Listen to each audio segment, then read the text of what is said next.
Shabbat Shalom, everyone, and Happy New Year. Today is the first portion in 2022, and we are in the second book of the Torah. The Torah is the 5 books of Moses. We are in the book of Exodus. And before I get going, I want to let you know that you can still jump into the Torah anytime. It's a continuing cycle. And this is the book we use, A Year Through the Torah for Christians, and you can order it on Amazon for about $38. So I hope you'll join us and learn more about the Torah and the customs and culture of the Hebrew people, which is the foundation for the New Testament. And all of the Torah points to the Messiah. And so today we are going to be looking at the Exodus. And let me ask you a question before we start. Have you had a Passover experience? You don't know what that means? Well, then you have to join me, because I'm going to be sharing with you what it means to have a Passover journey or a Passover experience with God. So let me share my screen and we'll get started. Okay, so there's a prayer that the Jewish people say prior to Torah study, and I'm going to say it just to review every now and then. It's on page 22 in the workbook. Baruch atah Adonai Eloheinu melech haolam, asher kiddushanu b'mitzvotav v'tzevanu la'asok b'divrei Torah. And you can see what that means in the black.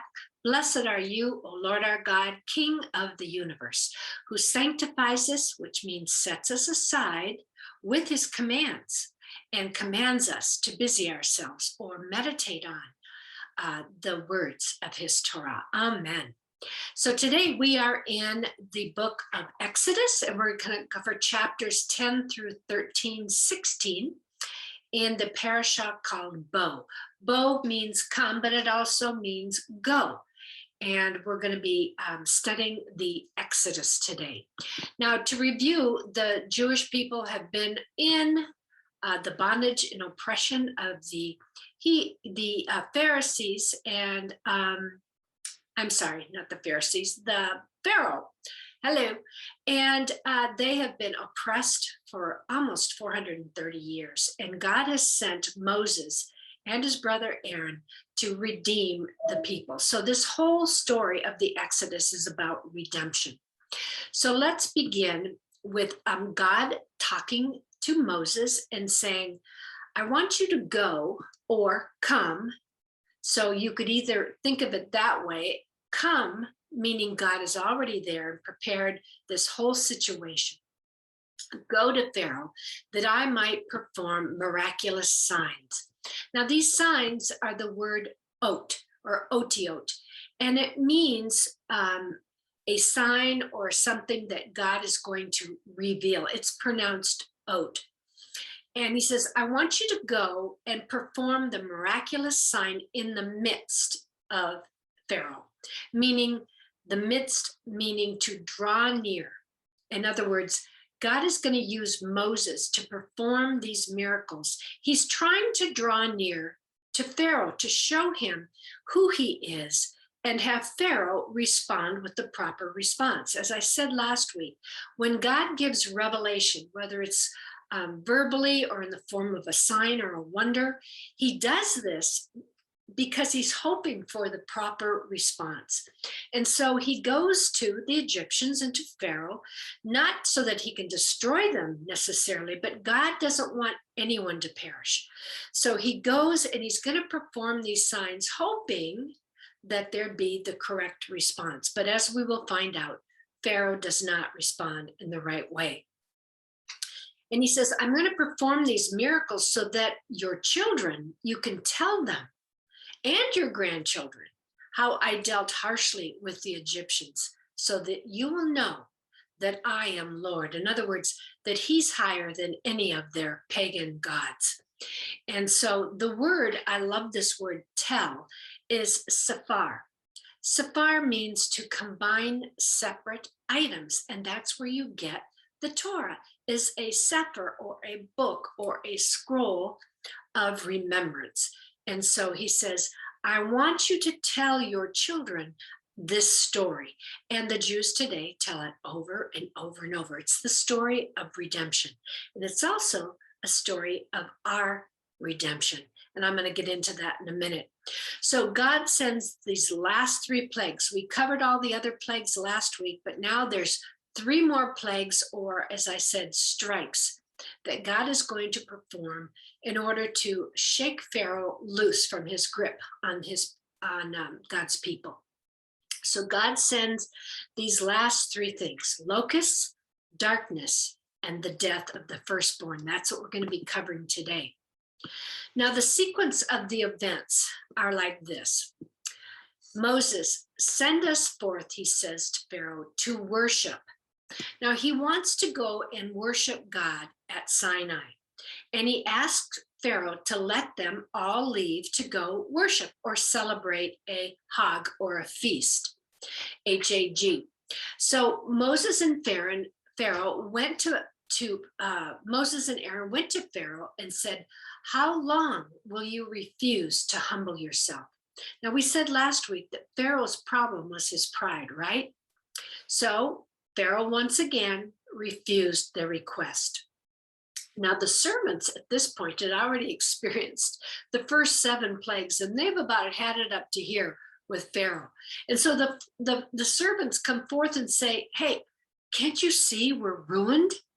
They're like, come on, Pharaoh, you've got to realize that we have no power over the God of the Israelites. So Pharaoh brought Moses back, and he says, all right, go worship. But who's going? He says, only the men can go. And Moses says, we need everyone to go. Men, women, children, cattle. But Pharaoh once again refuses. Now, each time that God brings revelation and he refuses, Pharaoh's heart is becoming harder and harder.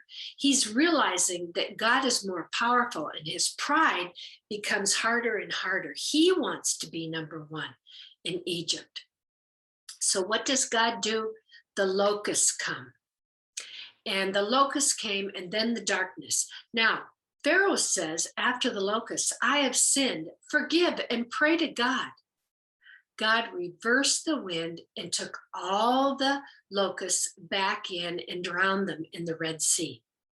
After that, do you think Pharaoh said, okay, fine, it's time to go? No, he once again refused, even after these locusts.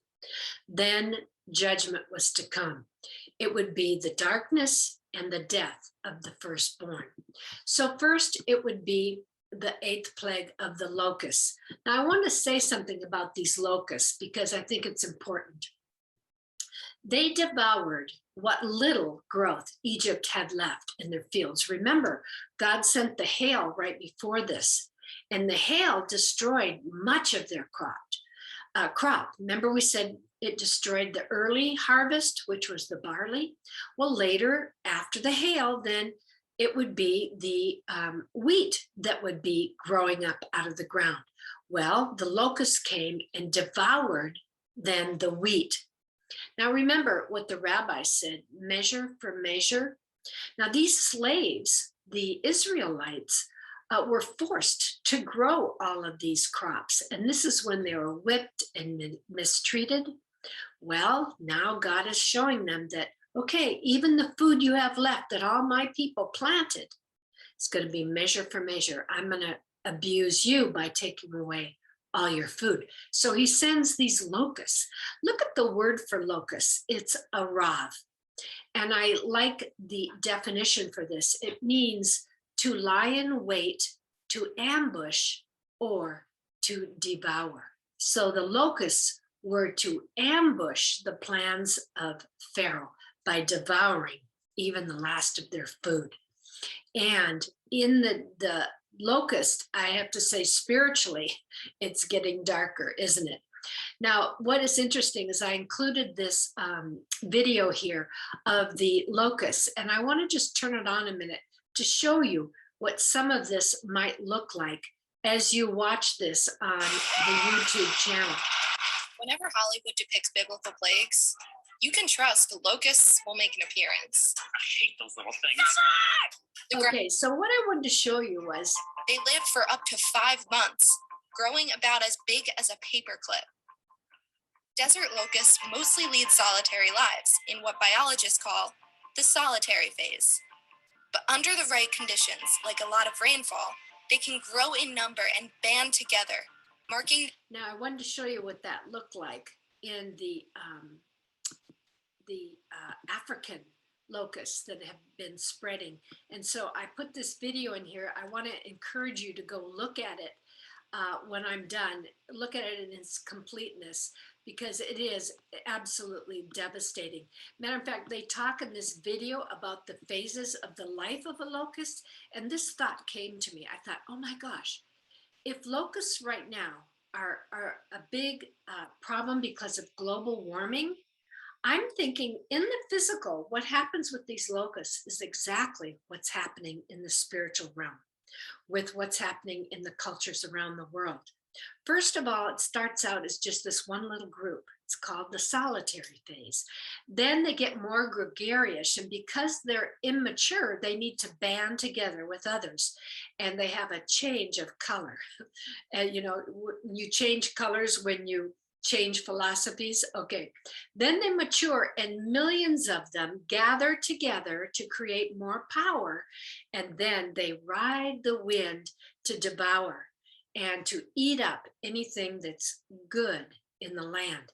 And I'm like, oh my gosh, this is exactly what's happening with the liberal agenda in our world today, that is banding together to create more and more power, whether it's in rioting or taking over cities or taking over the government or whatever. But this is just how man's nature can take over and become just like the plague of the locusts.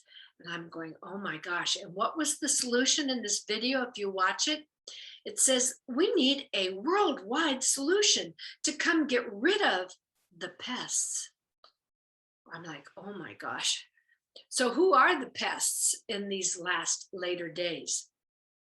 Is it the Jewish people? Is it those Christians? Is it those that are those God followers that are ruining our system today and not cooperating with the liberal agendas? Oh my goodness. I am like, this is totally what's happening in our culture.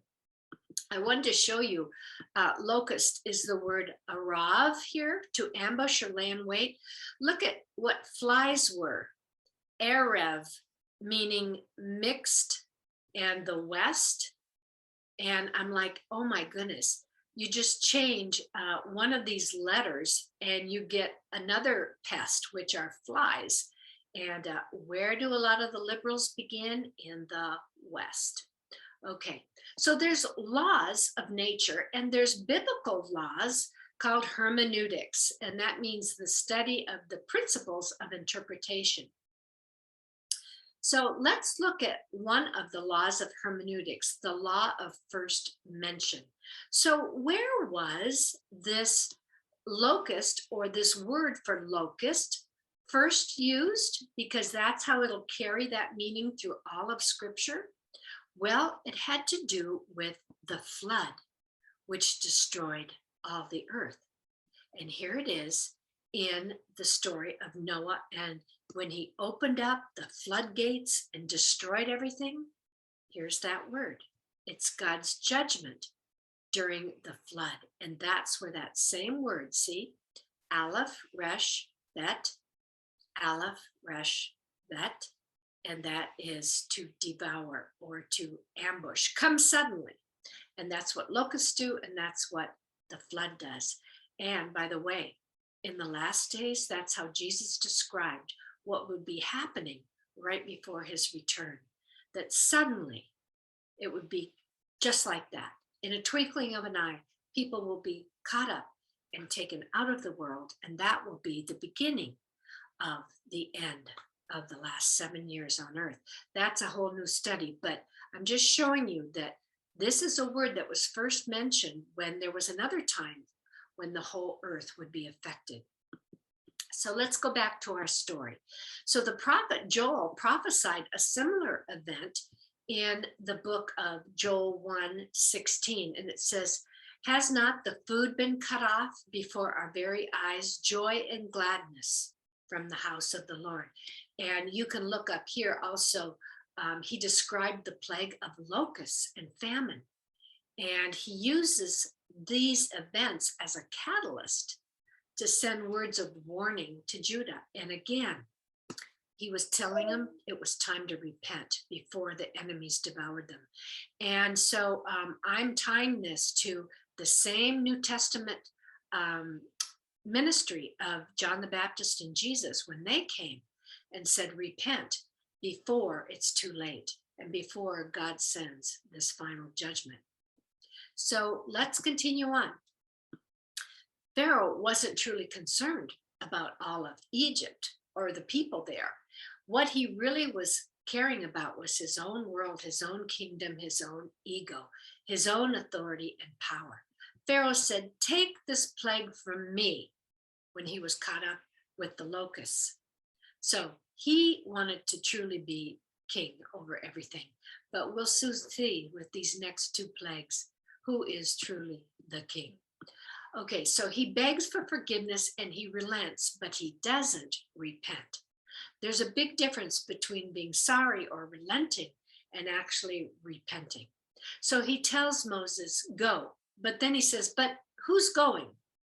And Pharaoh doesn't trust that Moses will return. So he says, only the men can go, but leave your wives and children as if some sort of ransom. But he believed that the men would come back and attack. And so he had lots of concerns. He believed that the men might not come back, but would attack. And so that's why he wanted to leave the wives and children. Oh, they won't attack if their families are here. So he was totally paranoid, very much like other leaders like Nero and some Herod. They were all paranoid over their power. So Pharaoh says, go serve the Lord your God, but he's not my God. So look at the word to serve. It means to serve under someone else's will. Now, if you look, there's a cognate sound alike. Look, avad and avad, these are the same sound alikes, but look at the difference. If you serve somebody under another's will willingly, you're a servant. And that's a good thing if we do it willingly, to serve others. But the sound alike word avad means to perish or to lose hope. So again, you can either serve God in a good way or perish. And this is what Jesus said. It's not his will that anyone should perish, but he came to save the whole world. And there is a difference. Change one letter and you can either serve the Lord or serve yourself like Pharaoh and perish. And that's what will happen to him in the end. So he didn't heed God's warning to repent. And the ninth plague came, and it was total darkness. Now this came without any warning. It was just a sudden judgment. And remember we said there'd be warning, and then the third strike of those three sets of three, the third one would be without warning. And that's exactly what happened here. The 3 days Egypt dwelt in darkness, but in the Israelites' camp, there was light. Isn't that interesting? Now, this deep darkness is called choshech, and it means to hold back as if in a dungeon. So it was such a deep darkness. It was a hopeless place, as if you could feel the walls caving in on you in the darkness. And isn't that what a dungeon is? And so God did this without any warning. And for 3 days, remember we said number 3 is the number of change. So something was about to change and change quickly with this 9th judgment. And Pharaoh still had a hard heart. Now, what's interesting about this darkness with the Egyptians is that the sun god of Egypt was called Aton, or sometimes spelled Aten, or written like a 10, but they believed that the rays of the sun were sent to the Egyptians and that they could actually hold the rays in their hand, which meant favor from this god Aton. And here's pictures that they've uncovered in ancient Egypt of the sun meaning favor. So you can imagine what they're thinking these 3 days when it's pitch black. This was a mindset that many in Egypt then said, oh my gosh, this is God, the sun God, not favoring us. This is where many of the Egyptian people had a change of heart and went out with the Israelites in the final Exodus, was they realized their gods were no longer favoring them. And this is why many of them, because of this belief system, went out with them. So God judged among the nations and shall rebuke many people, and they shall beat their swords in the end into pruning hooks and into plowshares. Now, this is a prediction that the prophets gave about the last days, and they wouldn't learn war anymore. And it ends with, O house of Jacob, or Israel, come, let us walk in the light. And so here you see this portion in this scripture from the Old Testament. And I'm sorry, I didn't put the reference in here and I can't remember what it was, but I'm showing you this scripture because it shows a time when they would no longer be under the oppression of war. And this is exactly what's going to happen to the Israelites in this portion, that when he says, come, let us walk in the light. And here you see the Israelites having light while the Egyptians had darkness. So again, this speaks of redemption. And then in 1 John 1:5, it says, God is light, and in him there's no darkness. So the Israelites were in God's favor. That's why they continued to have the light. So after the plague of darkness, Pharaoh said to Moses, okay, your wives and children can go, but leave your livestock. Now, livestock, if you remember back in Abraham, the time of Abraham, Isaac, and Jacob, livestock was considered a form of wealth. So if I can't have the people, then he wanted their livestock. And then Moses spoke frankly and firmly and said, no, all are going to go with me to worship, even the livestock, all of my herds and flocks. So Moses added, we must take these livestock for sacrifices to the Lord, for we don't know what he will require of us. And so this is what Moses demands. We're taking it all, people, families, kids, and our livestock. And so what happens next? God's final strike or judgment. When Pharaoh still would refuse to let them all go, this 10th plague came, and it was the death of the firstborn male. Now, again, this is the measure for measure, because remember, he was killing the firstborn by throwing them into the Nile, the firstborn sons of Israel. And now God is going to say, this is measure for measure. Now, every firstborn male, human, and every firstborn of everything, the animals, the camels, the sheep, the goats, the cattle, the bulls, everything. So after this happens and all of them are dead, finally, Pharaoh says, get out and don't come back. And then he makes this prophetic statement that says, for the day you see my face again, you will die. Well, that came true. Later, we'll find that out. But Moses' people would die to the Egyptians' bondage, and Pharaoh would suffer his own death when he himself would be drowned in the Red Sea. That's coming later. So Egypt represents the old life.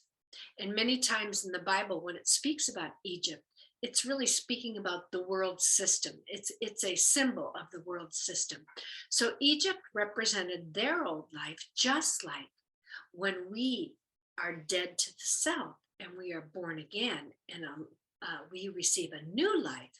This is our Exodus experience. This is our Passover journey, when we go from darkness to light, from oppression to freedom, from Egyptian lifestyle, the world system, into under the authority and willingly serve the God of Israel.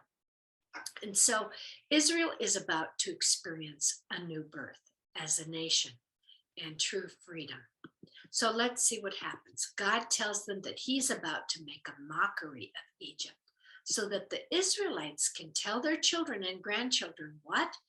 About Hashem, that he is the ultimate God, the Yod He Vav He. And we've talked about this in the past, that the name Yod He Vav He, which he used here, is the same 4 letters used in the name Jehovah or Yahovah, meaning who was, who is, and is to come. And here it is, these 4 letters used in the word Hayahoveh, the God Yahovah who was and is to come. So he never changes. But Israel was about to change. And what's interesting about the sun god versus the moon, the sun never changes, and God is the light of the world, okay? And the moon, who has no light of its own, is how they begin to tell their months out of the moon. And so you can look at Israelites like being like the moon in the right relationship to a never changing sun, right? The sun rises, sets, rises and sets. It never changes who it is. But the moon waxes and wanes. It goes in and out of darkness depending on its relationship to the sun. So that is just such a beautiful picture. So God has control over everything. He's the creator. He controls the sun, the moon. He controls the sea. He controls the waves. He controls the locusts and every plague that comes. Now, God sends judgment in order to have people repent and turn back. And so he gives warnings. He gives many warnings. And then there comes a final judgment. I'm going to ask you, has God sent people into your life over and over again to tell you about the one who can save you from death, which is the Messiah? And you've hardened your heart and you've rejected that and you've rejected that and you've associated, maybe misassociated it with the religious people who've maybe abused you in the past, or maybe you've had a bad church experience, or somebody has let you down, or maybe it's been even a pastor or someone you admired in the Christian community. This is not God. This is man.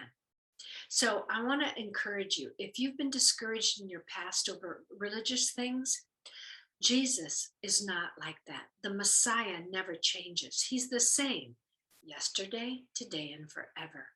And he came to die for you and for me. And he gave that message of repentance then, and it's still the same message today. Turn from your ways and ask God to give you a new born again nature, to give you born again experience, to be born both naturally, but again, a second birth from above spiritually. And that's the new birth. That's your Passover journey from death to life, from darkness into the light of the Messiah. So that is such a beautiful story. And that's why we still today remember the Passover, whether you're Jewish or not, because it reminds us what the Messiah would ultimately do. So the Exodus would be called their first month of the year of their redemption. And it's known as the Feast of Passover. Now, in Hebrew, God called that first month Aviv. Aviv comes from the verb avav, which means to ripen, to spring forth, or to greedily nourish something, as if to be suckled like a newborn. So isn't that appropriate for the very first birth to be suckled by God? And that's the name of the first month. He said, this redemption is going to be the beginning of your new life. And it's going to be the beginning of the month, the Chodesh in Hebrew. And so now every month they celebrate the first new moon. And they use the moon for their calendar, not the sun like the the Egyptians. So after the Babylonian exile, the name Aviv got changed to Nisan. So today they call that Passover month, the month of Nisan. So that's how that got changed. I wanted to bring that up real quick. So he said, take a lamb on the 10th day of Aviv, or now Nisan, and care for it for 4 days. And then on the 14th day, they were to slay it. It would be the Passover day. And they were to take the blood and apply it to the doorpost. Then they were to roast it, share it with others according to how many they had in their house. They would take a lamb for how many people they would have. Now, the lamb had to be 1-year-old male, and it had to be without any blemish. It had to be called set apart, or kadosh, or holy, meaning it was perfect.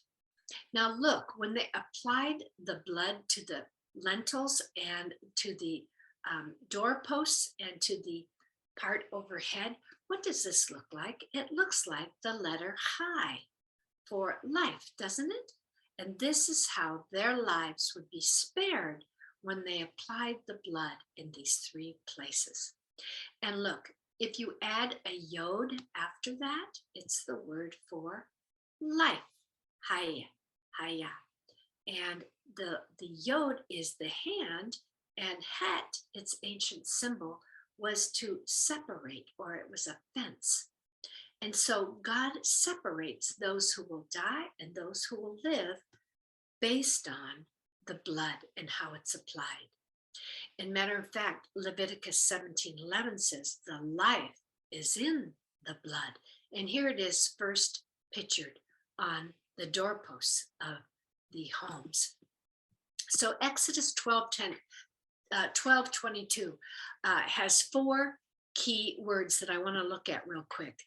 He said, take hyssop, dip it in the blood, and put it on both sides and the top of the doorposts with the blood from this lamb. Now look at the word hyssop. It's the word azav, and it means to be weakened or to be hindered in some way. So it's the word hyssop.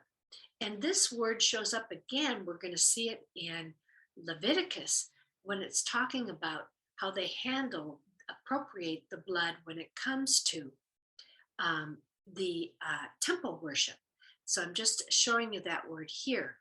And then he says, dip it or plunge it or baptize it.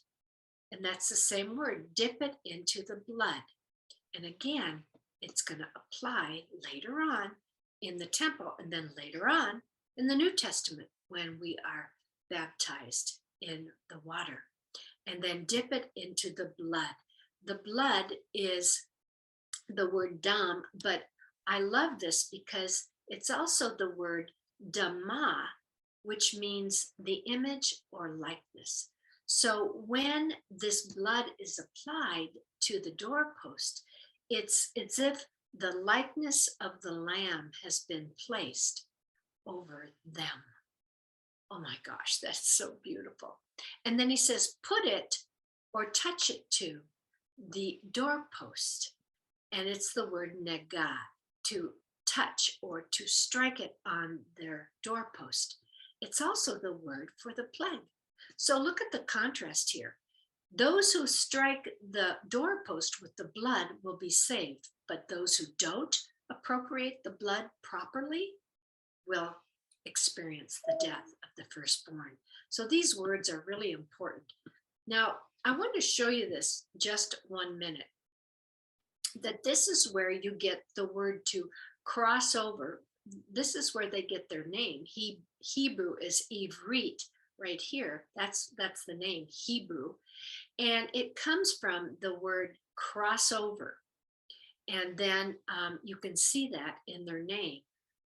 When the angel of death will pass over and then will smite. Now look at the word when it smites them. It's almost the same word as the blood that would be applied.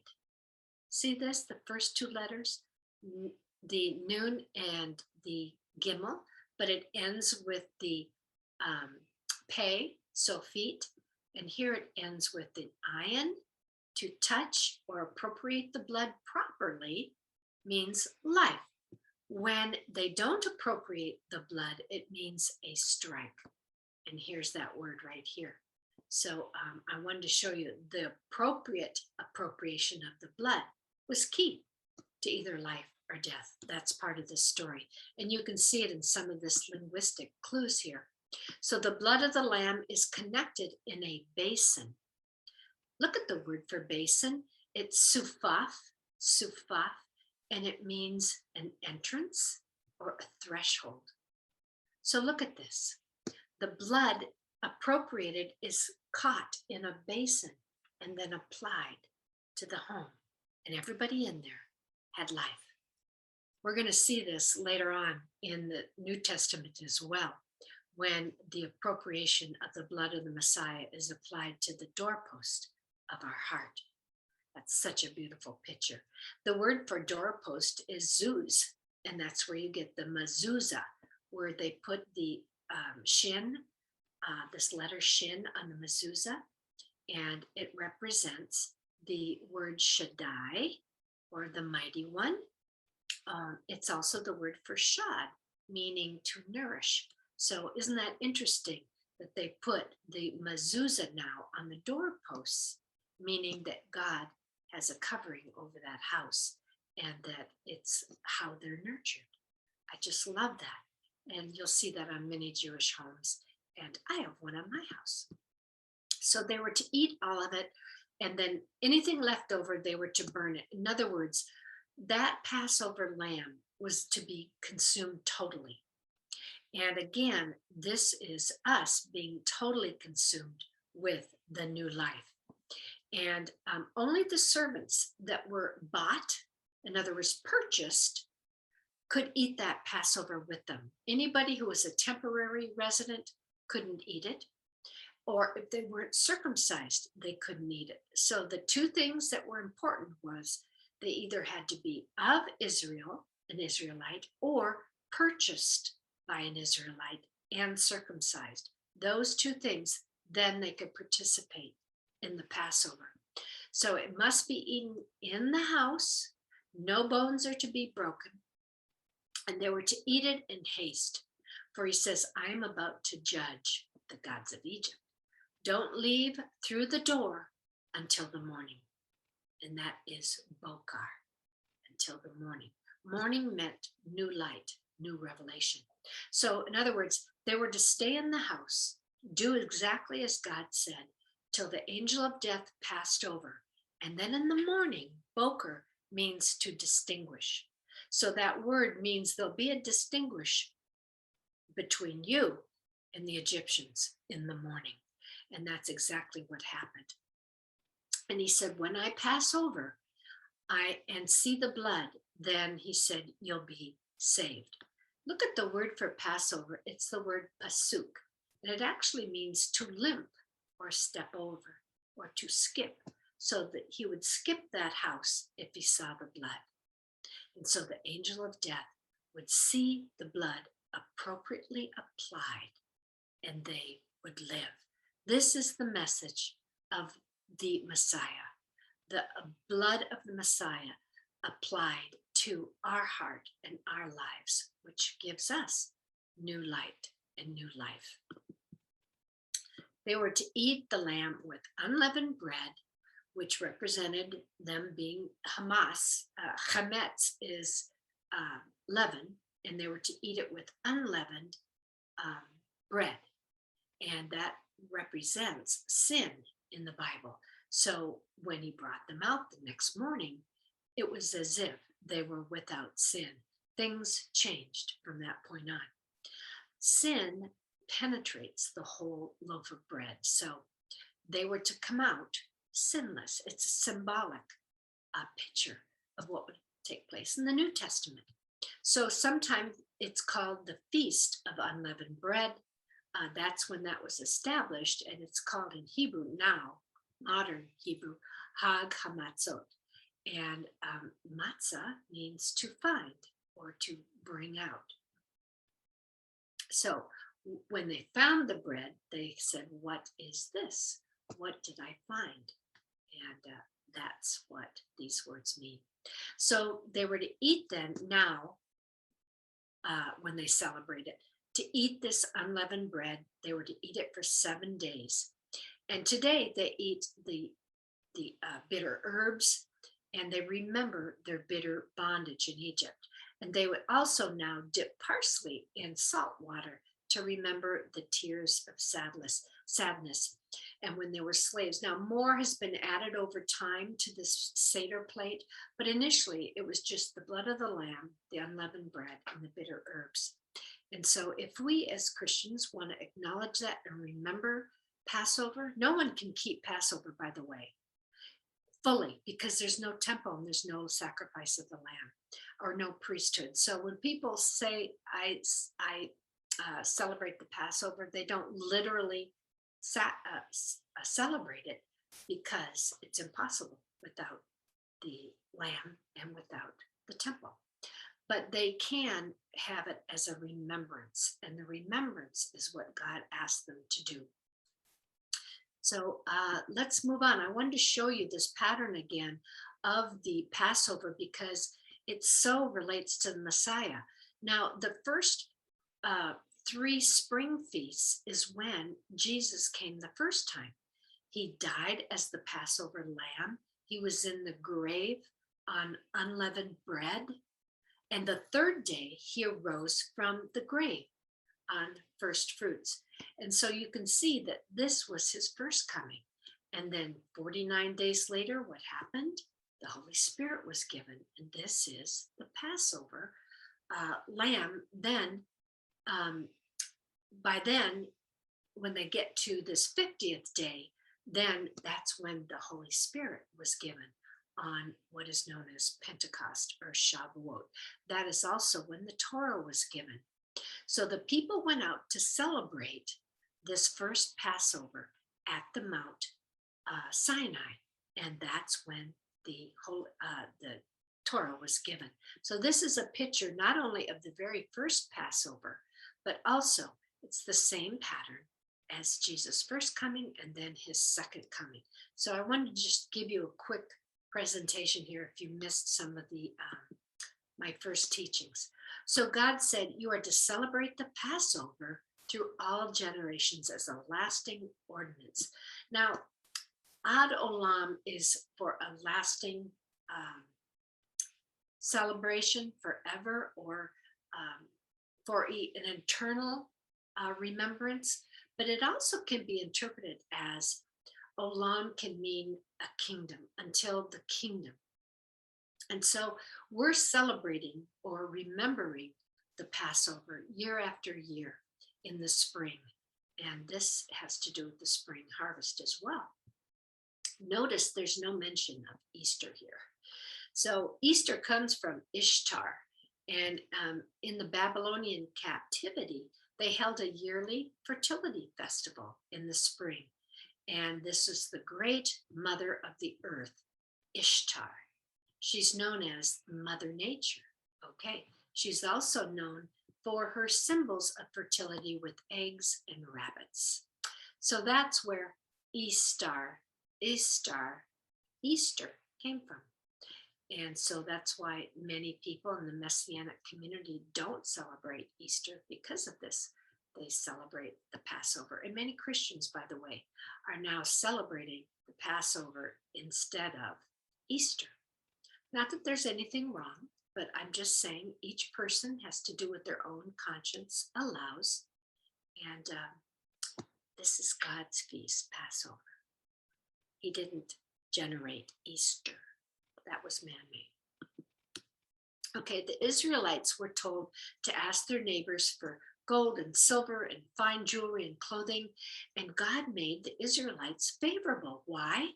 Because they were tired of all these things. They saw the final thing that happened with the killing of the firstborns, that they finally gave favor and said, many of them, they went with them.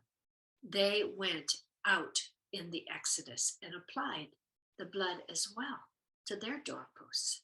So they gave favor to their neighbors, and they gave them all these things. Now, This was a fulfillment of God's promise to Abraham when he said, "You're going to be in bondage for approximately 400 years, and I'm going to bring you out with great provision." He said that way back in Genesis 15. So this 10th plague was Pharaoh's judgment day, and he's getting what he deserved. He had 9 chances to repent and have a change of heart, but he didn't, did he? He was stubborn. So God said, "I'm going to strike down all the firstborns," and he did. And they said it was so severe that he said there was wailing throughout all of Egypt. Now, why did they want silver and jewelry and gold and fine linen? Well, they would use this to decorate the tabernacle, the very first place of worship. So when he rode out to go after the Israelites, many also called this loot. He went out to gather this all back up for himself. He was drowned in the sea. Now remember, curse for curse. God told Abraham, "I'll bless those who bless you, but I'll curse those who curse you." So he went out to what? Not gather the people, but to slay them and then gather all their jewelry and everything else again. And God said, "Nope, that ain't going to happen." And he ended up drowned in the Red Sea. So when the angel of death didn't see the blood, then everyone died.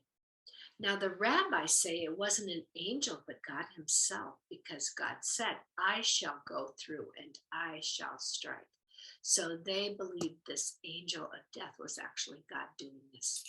And although there was loud wailing in Egypt, in Goshen, where the Israelites were, there was actual peace. And the scripture adds that in Goshen, not even a dog barked. Now, this is unbelievable.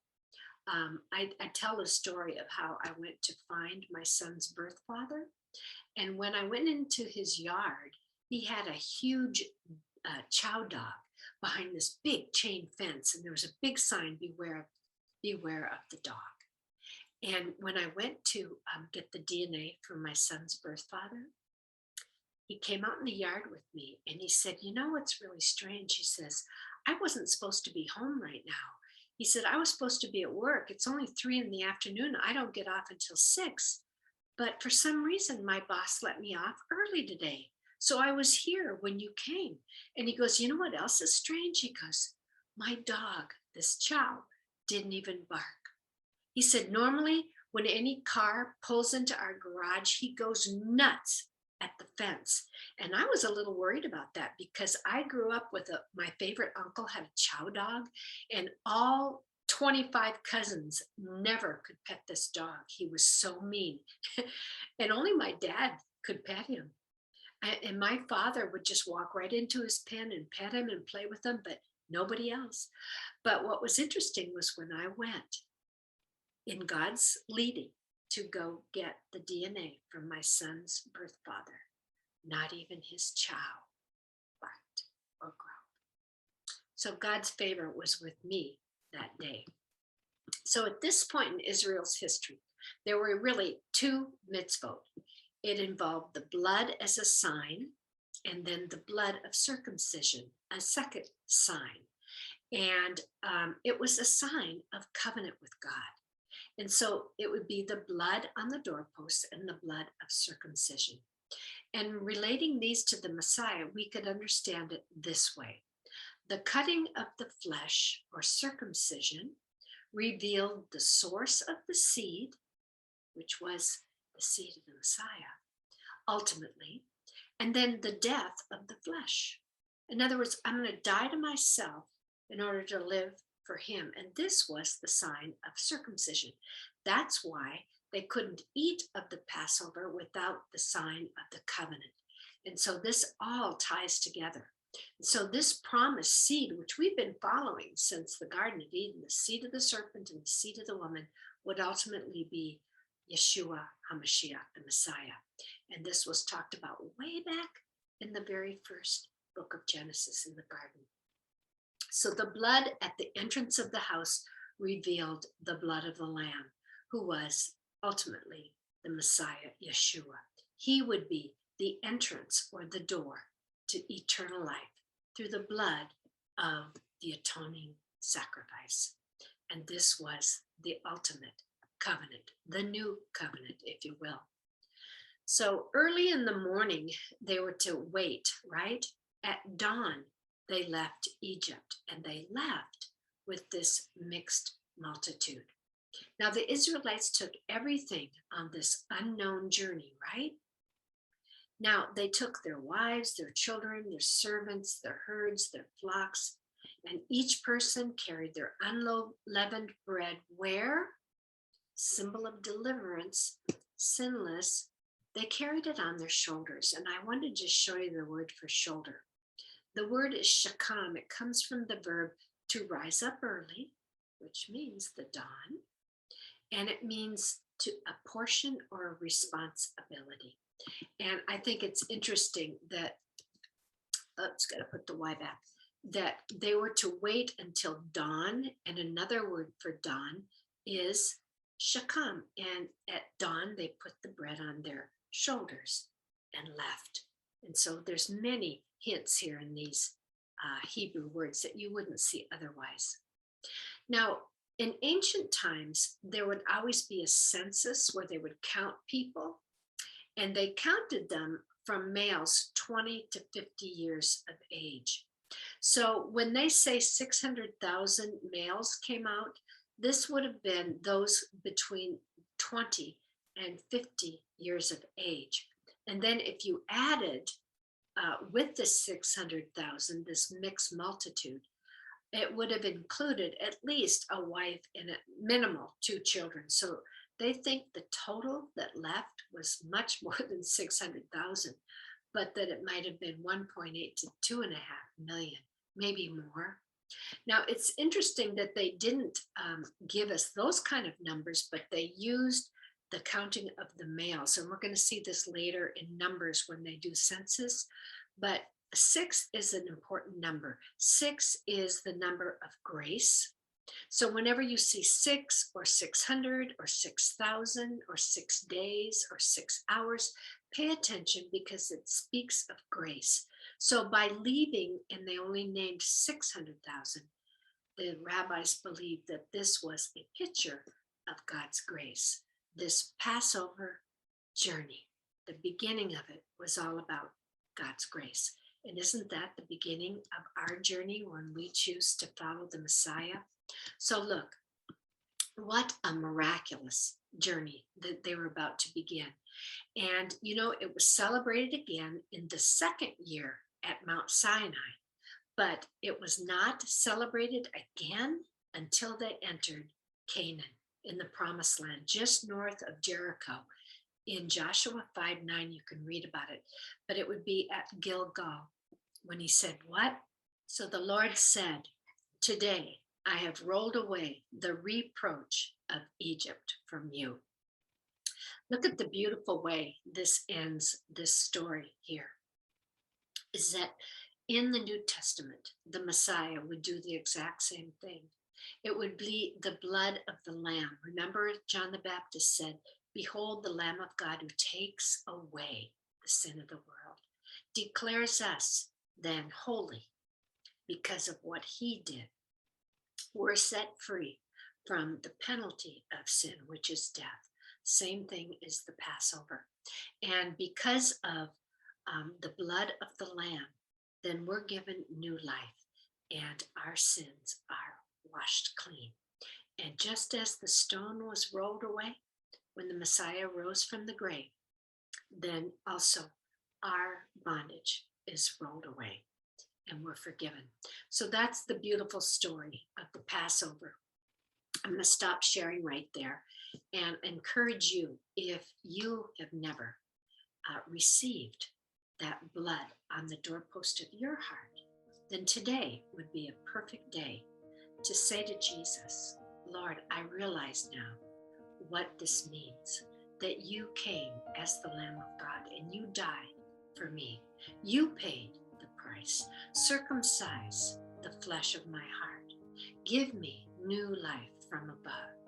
Forgive me for my sins and cleanse me of all my sin, that I might walk in newness of life and follow you. That's it. That's the sinner's prayer. And then God begins to fill us more and more and more with his knowledge and wisdom, and we begin to function as new creation, as a new child of God.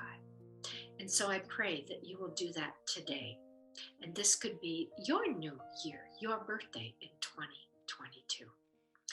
All right, today we are going to now go back in and look at the Chronicles of the Messiah.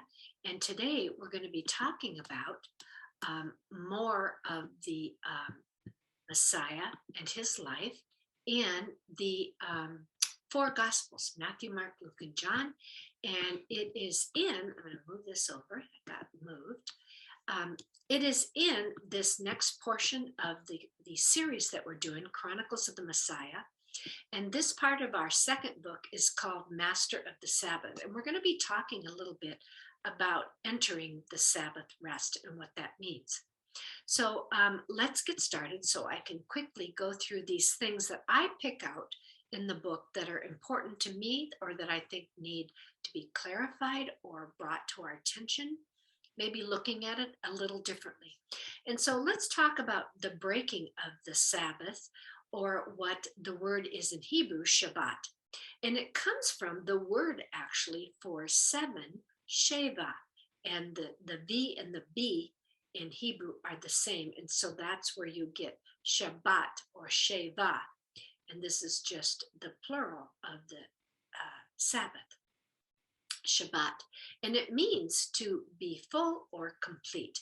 And so by the seventh day, God had completed creation. So you can see how it gets its word, that it's fully created and ready to operate. And so he wants us to enter that rest or Shabbat or Sabbath. So God gave us that seventh day, the Sabbath day, as an everlasting sign of the covenant between God and man. And it was to be observed through all generations. As we know, he made the creation in 6 days, and on the seventh day, it was considered complete or good.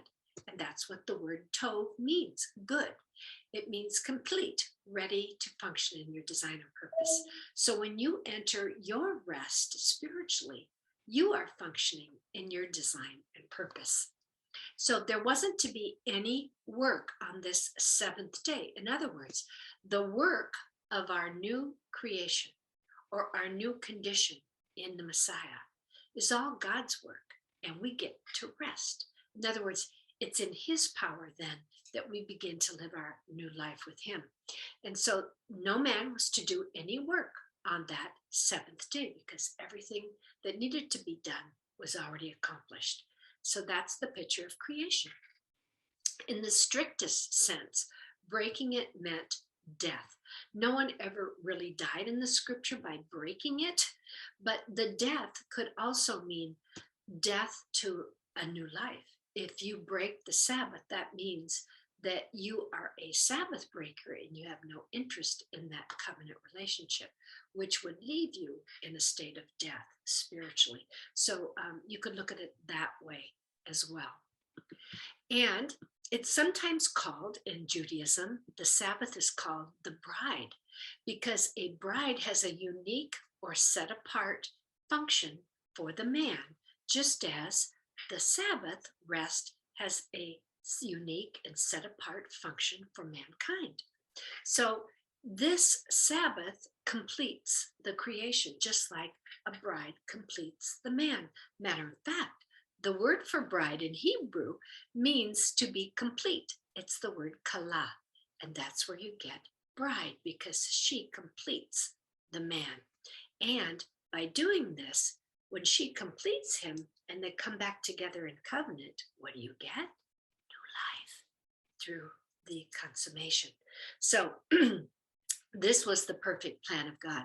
Now the rabbis say the Israelites didn't keep the Sabbath kept them. I love that.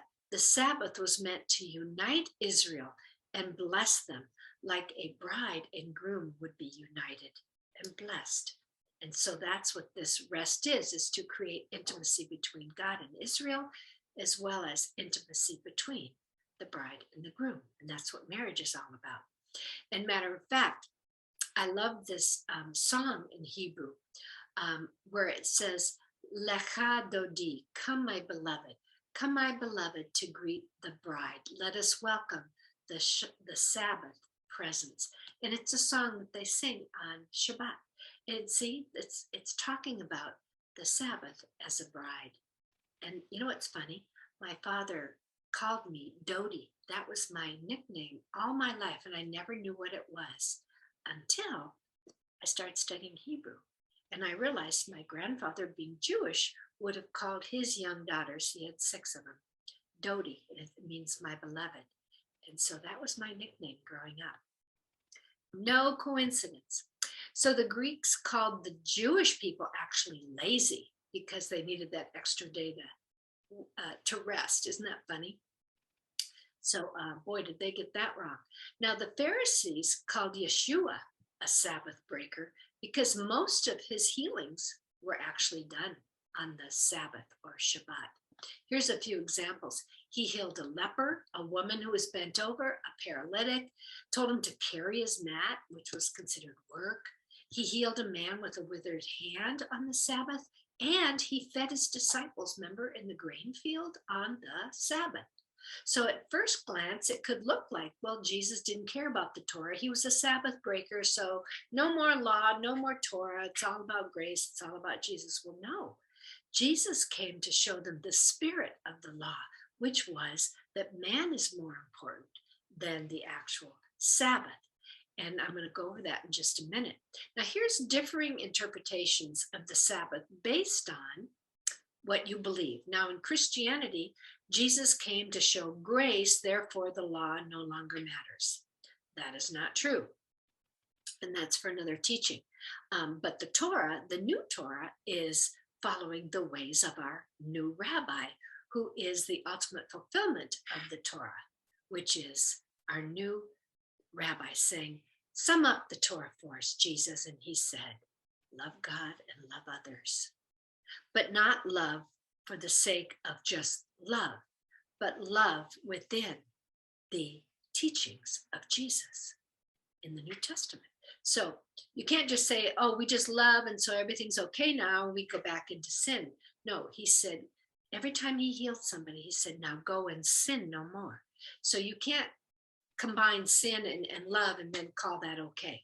So that's not good either.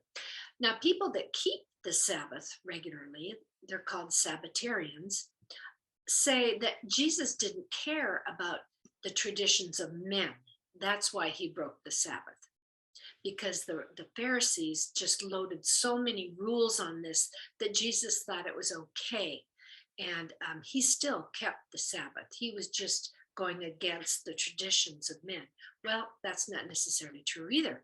Now, the Orthodox believe that he was definitely a Sabbath breaker and that you should keep the Sabbath. And then in Messianic Judaism, or the Jews that believe in Jesus, they believe that Jesus kept the Sabbath perfectly. And this is what I believe as well, and upheld all their halachic or their lawful establishment of the Torah. But he's the one who embodied the whole law or the Torah. And what did he say? That the whole law was summed up in to love God with all your heart and love others as you love yourself. Yeshua said that this was the greatest commandment or mitzvah. And so now I just say we follow Rabbi Yeshua and we love as Jesus taught us to love, but not without boundaries and without law, spiritual law. So it's just like there's laws in nature, there's laws spiritually. So when Yeshua's disciples ate the grain on the Shabbat, Jesus compared himself to the temple and to the priesthood and to King David. And let's look at that a minute. When Yeshua's disciples ate the grain, the Pharisees confronted him and called him a Sabbath breaker. So what did he do? He brought up King David. Now, when King David and his men, if you remember, he was running from Saul, and Abimelech gave him some of the holy bread in the temple and fed him. So was David greater than the temple? No, but Jesus was. And so Jesus was emphasizing that human need or suffering took precedence over the observance of the Torah or the law. So Jesus was greater than David. Jesus was greater than the priesthood. Jesus was greater than the temple and its service. And so that's what basically he was saying. And he was fulfilling what the prophets said in Hosea 6. I desire mercy, loving kindness more than sacrifice. So he was showing them the spirit of the law. The priests themselves ate the bread and did work on the Sabbath, didn't they? Why? Why was that okay? Because God said they could do that. So why was it okay for Jesus to do what he was doing? Because he was God and he came in the spirit of the Sabbath. He was greater than that. He was greater than the priesthood, greater than David, and greater than the temple itself. So Jesus summed it all up when he said in Matthew 12:6, I say to you, something greater than the temple is here. In other words, the kingdom of God has come with Jesus' presence. And he was now going to fulfill all the things that they were doing to celebrate and worship God in the temple. Jesus would fulfill by becoming that Passover lamb, and it would be his blood that would be used to redeem mankind. So the Son of Man is even greater than the Sabbath. That was Matthew 12:8. And then again in Mark 2, he says the Sabbath was made for man, just like the woman, not man for the Sabbath. So in other words, because Jesus was there and the kingdom of God was there, Jesus was able to break the Sabbath because he himself was God. In 1 Corinthians 11:8 and 9, it says, neither was man made for woman, but woman made for man. So there it is again in the New Testament. So the parallel between Adam and Eve, husband and wife, and the Shabbat, they were both made for man. And this explains why the Jewish tradition speaks of the Sabbath as a queen, king and queen, or a bride. So the bride is meant to complete the husband, just as a queen would complete the king. And now we, as the bride of Christ, complete him because we have fellowship one with another. See how beautiful that is? So since Yeshua is God in the flesh, then he was the authority over the Sabbath. Now, both Adam and Eve were equal as humans in God's eyes, but not equal in function. And I just want to say, just like there are physical and spiritual laws, both were necessary in order to function properly. So in the physical realm, just like in the physical realm, there's spiritual and physical problems, laws. Just like the sun has authority over the darkness, or gravity has authority over the earth, those are physical laws. And this kind of order keeps things functioning correctly, right? Well, the same thing works in the spirit realm, that there are certain laws in the spirit realm. So God had authority over Jesus. Jesus said, I only do what I see the Father doing. Then Jesus has authority over the man.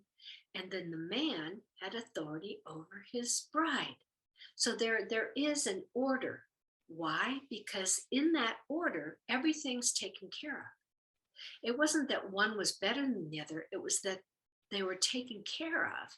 This order, and with borders. I love the word border has the word order in it. So the husband was to have authority over the bride, not to dominate over her, but to lead her, to love her, to nurture her. And that's all supported in what Paul wrote as well, so that she can function in her design and purpose.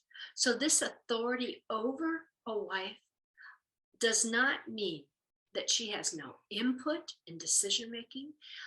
They're to come together. They're to talk things over. They're to decide what's right and wrong. She's to give her input. He's to receive it. Then they're to pray together. And then she trusts that God will work through her authority, which is the husband, and bring about the right outcome. Now, this is biblical and proper. However, in the case, I just want to give a little side thing. In the case of an abusive relationship, then those principles need to be adjusted and handled in a biblical way. And there's a biblical way to handle when a husband is now dominating or abusing a wife. And those principles no longer stand, that those things have to be handled different biblically. And so that's where good biblical counsel comes in. So the final thing God needed to create in order to establish that day of rest was what? The woman. Even though it says he rested on the seventh day, he still needed to complete the man with the woman. So ultimately, the woman was the crowning glory, right? And that's why the woman is so important in that relationship and her input. So without her, he couldn't fulfill his design and purpose, and vice versa. So what was her role? To be an instrument in which God would continue to create. So through the woman and from the bride would come new creation. And that's exactly us as believers. Now, when we share the good news through the bride, which is us, then that's how new people are brought into the kingdom. So we become a source of new birth as well as we walk out our faith and share it with others. So the Sabbath was to be a place of rest, relief, refreshment, and restoration. And that's how you restore the earth. As the earth rests, as trees rest, they have certain seasons where you can't plant or pick. Everything has its season, and it's so that there can be more. There can be reproduction. There can be abundance. And that is the spiritual principle as well. So the woman and the Sabbath both brought new life. And that's God's whole plan. So Jesus, as the Son of God, had authority over everything, over the earth, over mankind, over the temple, and over the Sabbath. So I'm going to end there. I hope that cleared up some of the thinking about celebrating the Sabbath and what it means. I believe that each person needs to do what their own conscience tells them. And I think that there is a real benefit in taking one day a week and setting that aside, whether it's Saturday or Sunday. I'll let you decide, but to take that day and set it apart for families to just be together, to not make those days of hard work, but days of fun and rejuvenation and intimacy and relationships, and go do something fun. Save all the other work and cleaning on the other days, but do set aside time for intimacy within the family, because when the family breaks down, so does the nation. And the enemy knows that. So keep that up here and pay attention to what the scripture says. So that's a lot today. So God bless you. Thank you for joining me. And I'll see you next week on Sparky's Torah Time. Bye-bye.